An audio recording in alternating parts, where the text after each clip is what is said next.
Hey, what's going on, everybody? This is Tyrone back with Tech Life. And in today's video, I wanted to talk a little bit more about these possible mergers that may take place in the next few weeks. So as you can see, T-Mobile downgraded, analysts jumps off merger bandwagon. So certain analysts aren't as confident in the merger happening anymore as they were before.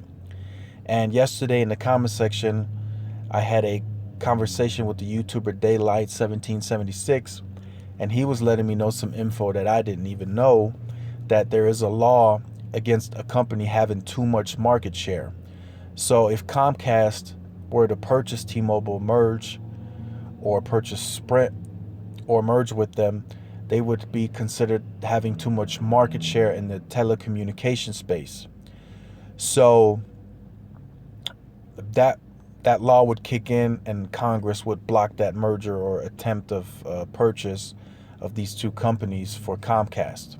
That's why Comcast chose to go with Verizon as far as the MVNO deal and, pursue that. So definitely interesting info there. So that makes a merger or a purchase from Comcast less and less likely, if not at all. So then we talked about a T-Mobile and Sprint merger, and these analysts are saying that an upside from a possible Sprint merger may also be limited. So then we were talking, and I was saying, a Sprint and T-Mobile merger, they would combined have 132 million subscribers.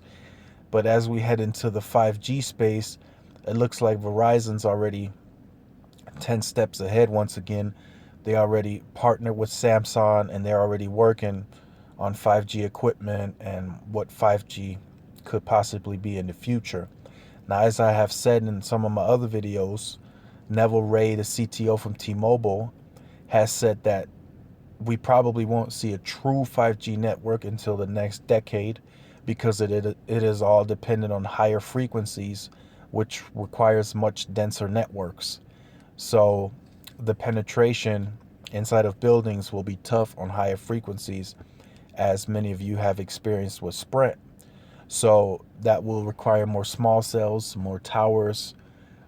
All those sites are going to be required around closer to buildings for it to penetrate more inside. So that is definitely a very tough environment for carriers, because the cost is going to be very high, which Verizon and AT&T have the most amount of money, and they shouldn't have any issues with spending it on, going into 5G. T-Mobile says they are ready for 5G, so we will see how that turns out. And Sprint still has to fix their LTE, so going into 5G, they're going to lag behind once again. I wouldn't say that they're necessarily going to be the last carrier to join 5G, but to have more of a nationwide effect, I think Sprint is going to lag behind on that part. I think in the bigger cities like Chicago and in New York, they're going to try to implement 5G about the same time that all the other carriers are, but on the nationwide scale, they're going to lag behind. So it'll be definitely interesting to see how this turns out. Also, leave your comments in the comment section down below. Your opinions and thoughts are much appreciated on this subject, to see what you guys know and think about it. I do think I kind of figured that there was some type of law that restrains carriers from having too much market share. So I definitely didn't do any research on that, but Daylight 1776 let me know that there is a law. So it does look like Comcast will just keep continuing using the MVNO deal with Verizon, which is the best network. So it goes hand in hand. So definitely leave your comments in the comment section down below. Give these videos a thumbs up. It keeps me motivated, keeps me going. Like, share, subscribe. And this is Tyrone with Tech Life, and I will see you guys in the next video. Peace.